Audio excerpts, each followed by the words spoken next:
안녕하세요. 이번 영상에서는 오상 헬스케어라는 업체에 대해서 알아보려고 합니다. 이 업체는 코스닥이나 코스피에 등록되어 있는 것이 아니라 장외에서 거래되고 있는 주식인데요. 장외에서 거래되고 있고 036220입니다. 장외에서 거래되고 있는 이 기업에 대해서 알아보려고 한 것은 다름이 아니라 오상자이엘이라는 상장 기업에 영향을 주는 기업이기도 하고, 장외에서는 시젠급으로 기대를 받으면서 뜨고 있더군요. 그래서 진짜 시젠급으로 뜰 거면 저도 미리 알아두면 좋으니까 싶어서 이번에 선정해 보기도 했습니다. 그리고 가치주라고 하기에는 뭐하지만 성장주나 주식시장에서 주목받는 종목 외에도 다른 종목을 분석해달라는 요청들도 있기도 해서 한번 해보기도 했고요. 한편으로는 오상자이엘이 오상헬스케어에 많은 지분을 소유하고 있기 때문에 오상헬스케어의 가치가 오상자이엘에도 영향을 끼칠 것이므로 오상자이엘의 가치에도 어떻게 영향을 주는지 이에 대해 살펴보기 위해 선정하기도 했고요. 이 부분은 영상 중반부 이후에서 함께 말씀드리도록 하겠습니다. 관련해서 전달할 내용이 워낙 많고 성장주와 다른 이야기 흐름으로 전달할 것이라 바로 보고서를 보면서 시작하도록 하죠. 먼저 개요를 보게 되면 의료기기 관련 제조업을 영위하고 있는 것으로 발표하고 있습니다. 그러니까 제약 관련 바이오 기업은 아니고요. 의료기기 관련 바이오 기업인데요. 주요 사업으로 얘기하고 있는 것은 혈당 측정 시스템이 가장 메인이고요. 그 외에 다른 측정 시스템도 가지고 있긴 합니다. 하지만 지금 장외에서 시즌급으로 언급되고 있는 이유는 바로 이 내용 때문입니다. 코로나 진단키트를 오상헬스케어에서 판매하는데 굉장한 영업이익을 달성했다고 발표하면서 주목을 더 받았습니다. 매출이 1,400억 수준인데 영업이익이 1,100억으로 추정된다고 회사에서 발표했다고 합니다. 매출 1,400억에 영업이익 1,100억은 무려 78%에 달하는 영업이익입니다. 엄청난 수준인 것입니다. 이게 엄청난 수준이라는 것은 지난 1분기 보고서를 통해서도 확인이 가능한데요. 2020년 1분기 보고서를 보게 되면 매출이 약 210억 원, 영업이익이 69억 원 정도를 기록했습니다. 영업이익률로 보면 33% 수준인데요. 이게 제가 이 주식을 분석하고 그 다음에 분석한 내용을 공유하겠다고 생각했던 출발점 중에 하나입니다. 30%의 영업이익률이 80%로 뛰었다? 사실 현실적으로 일반적인 기업이 안정적이고 영속적인 기업 운영을 하고 있었다라고 하면 30%의 영업이익률이 80%까지 뛰는 것은 흔히 볼 수 있는 모습은 분명 아니라고 생각했습니다. 하지만 저희에게는 안정적이지 않은 운영이 아니라 안정적이지 않은 기업 환경이라는 것이 있죠. 바로 코로나입니다. 앞에 기사에서 진단키트 매출의 효과로 2분기 매출과 함께 영업이익이 크게 상승했다고 했는데요. 2분기, 그러니까 정확하게 4월 1일부터 판매가 급증한 게 아니라면 1분기에도 영향이 있겠죠. 그래서 연간 사업보고서와 1분기 보고서의 분자진단 제품 관련 매출을 비교하면 이 같은 내용을 확인할 수 있지 않을까 싶었는데요. 어차피 금액은 연간 단위와 분기 단위이기 때문에 금액에 대한 비교는 의미가 없지만 그 비율에 대한 비교로서는 의미가 있다고 봤습니다. 실제로 연간 사업보고서에서 분자진단 관련 매출은 전체 매출의 2.77%밖에 되지 않았는데요. 하지만 분기 보고서에서 분자진단 관련 매출은 전체 매출의 42% 가까이 기록했습니다. 진단키트 매출 상승의 시작점이 1분기였다는 것을 명확하게 숫자로 알 수가 있는 것이죠. 이런 흐름으로 추정을 해보게 되면 매출이 치솟는 것에 대해서는 어느 정도 납득이 가는 부분이 있겠습니다. 하지만 영업이익률이 80% 수준에 달한다는 게 정말 납득 가능한 수준일까? 그래서 진단키트로 주목받고 있는 다른 기업의 영업이익률도 한번 보기로 했습니다. 먼저 시젠의 2020년 1분기 분기 보고서의 영업이익률을 한번 보도록 하죠. 1분기 매출 817억 원 수준에서 영업이익 약 400억 원. 그러니까 영업이익률이 50%가 채 안 되는 수준입니다. 사실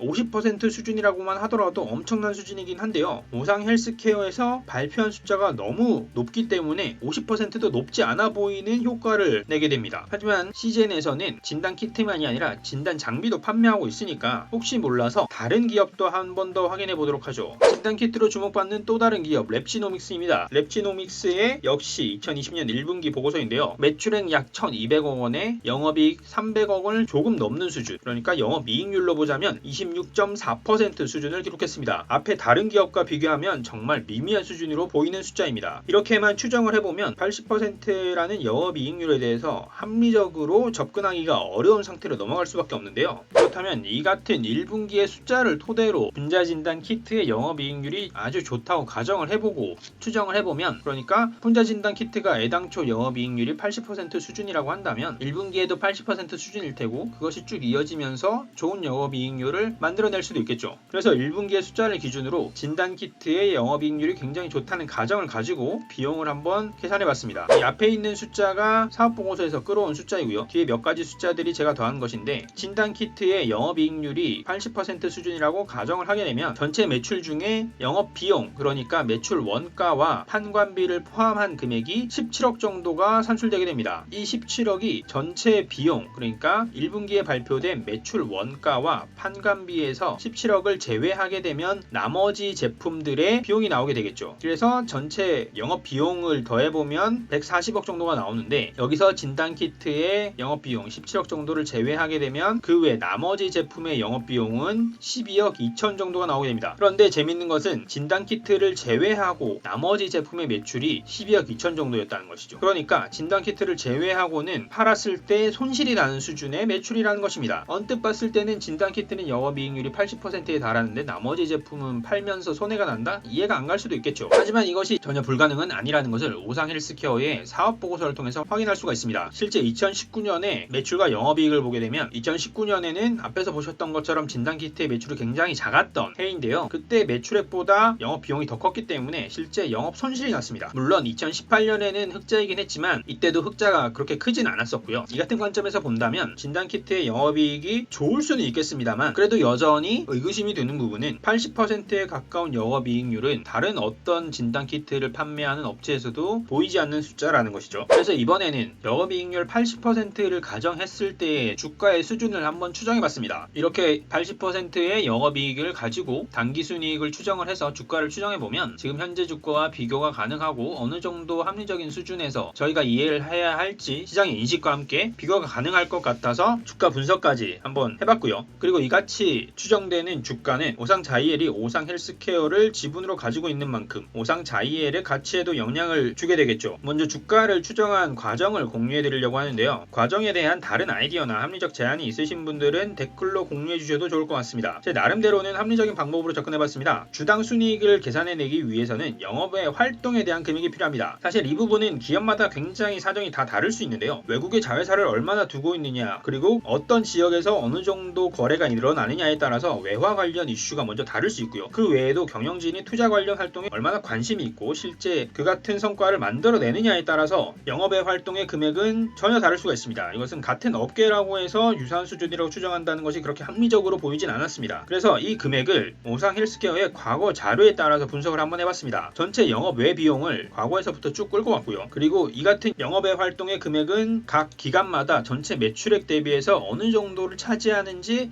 확인해봤습니다. 그랬더니 특정한 패턴이 있었는데요. 그러니까 여기서 두 가지 특징이 보이는데요. 먼저 지속적으로 영업의 손익이 흑자로 나오고 있다는 부분입니다. 이렇게 꾸준하게 흑자만 기록하는 기업은 별로 보지 못한 수준이 아니라 정말 처음 보는 것 같은 기억인데요. 이렇게 꾸준하게 흑자로 기록을 하고 있기 때문에 관련 보고서를 보더라도 당기순이익이 영업이익보다 항상 더 높았습니다. 그런 부분이 좀 인상 깊었고요. 또 다른 하나는 연간 단위에서는 매출액 대비 비중이 항상 0.8% 수준인데 분기 단위에서는 3% 수준이었다는 것이죠. 이 말을 하자면 연간 단위, 그러니까 마지막 4분기에 관련해서 죽을 써서 전반적으로 0.8%를 맞춘다라고 볼 수가 있을 것 같은데요. 그래서 이 같은 것을 바탕으로 두 가지 시나리오로 주가를 추정해봤습니다. 기존 실적을 바탕으로 영업의 손익이 3% 수준에 달할 것이다 라는 추정과 함께 0.8%에 달할 것이다 라는 추정 두 가지를 함께 가져가봤죠. 이같이 가져갔을 때 앞에서 홍보 기사에 나왔던 것처럼 매출액이 1,400억, 영업이익이 1,100억일 경우에 영업의 손익은 각각 42억과 11억 정도를 기록하게 되고요. 이렇게 되면 당기 순이익은 영업이익의 각자의 숫자를 더하게 되기 때문에 1,140억 수준 혹은 1,110억 수준의 당기 순이익을 기록한다고 시나리오상 확인할 수 있습니다. 총 발행 주식수가 제가 영상을 만들고 있는 이 시점상 1,300만 주 가량 되기 때문에 주당 순이익은 8,900원, 8,600원 수준을 확인할 수가 있고요. 이렇게 되면 퍼는 10점 초반대가 나오는데요. 현재 거래되는 주가가 9만원 수준인데 업계의 퍼, 그러니까 지금 현재 2분기에 발표된 영업이익률이 80%라는 것을 사실로 보고 봤을 때 업계 대표주자 시젠의 퍼를 반영하는 것이 무리는 아니겠다 싶어서 시젠의 1분기 퍼 네이버 기준으로 본 52.68을 반영을 하게 되면 예상 주가는 무려 47만원, 46만원 수준이 나오게 됩니다. 모 사이트 게시판에서 30만원대의 주가를 추정한 것을 봤었는데요. 그 게시글의 경우에는 영업의 활동에서 이익이 아니라 비용이 발생한다는 일반적인 기업의 흐름을 가정했더군요. 그렇게 가정을 하게 되면 당연히 당기순이익도 떨어져서 EPS도 떨어질 수밖에 없을 텐데 저는 오상헬스케어의 숫자를 기준으로 추정했습니다. 물론 그렇다고 이 주가가 목표가라거나 이 주가까지 올라야 한다고 생각을 하지는 않습니다. 저는 지속적으로 의구심을 가지고 있는 것이 영업이익률이 80% 수준으로 80%도 계속해서 나올 수 있을까라는 것이기 때문이죠. 80%가 나오지 않는다라고 하면 일시적으로 주가가 뛸 수는 있겠지만 다시 제자리를 찾아갈 것이니까 말이죠. 그래서 이번에는 영업이익률이 다른 기업에 맞춰서 될 것이다라고 봤을 때 시젠의 영업이익률 약 50%에 맞춰서 계산을 해봤습니다. 이건 기업의 발표 숫자를 믿거나 믿지 못한다가 아니라 앞에서 계속해서 말씀드렸던 것처럼 2분기에 높아졌던 영업이익이 업계 수준의 영업이익률로 회귀한다면 어떻게 될 것인가 라고 생각해보고 그에 대한 시나리오라고 보시면 될 것 같습니다. 이 경우 당연히 영업이익은 700억이 되게 되고요. 영업 외 활동에 대해서도 보수적인 기준 0.8%를 기준으로 잡게 되면 당기순이익은 710억 정도가 나오게 됩니다. 이 경우 주당 순이익은 5,500원대가 잡히는데 이에 대해서 동일하게 시젠의 1분기 퍼 기준 52.68을 적용을 하게 되면 예상 주가는 29만원 정도가 나옵니다. 지금 현재 오상헬스케어가 9만원 선에서 장외 거래가 되고 있다는 것에 비하자면 이 역시 엄청난 수준의 주가일 수밖에 없습니다. 하지만 여기에 대해서 분명하게 말씀드리고 싶은 부분은 50%라는 영업이익률 역시도 엄청난 수준으로 잡혀있는 것이고 이것이 가정이 아니라 실제라고 하더라도 이 같은 영업이익률이 지속적으로 간다는 것은 산업 전반에서 봤을 때 불가능한 수준이라고 볼 수 있습니다. 50%의 영업이익률이 나는 산업을 대기업과 글로벌 제약사에서 가만둘 리가 없으니까요. 게다가 이 같은 매출 역시도 2020년 1분기에 200억에 달했던 매출이 2분기에 발표에 따르면 1,400억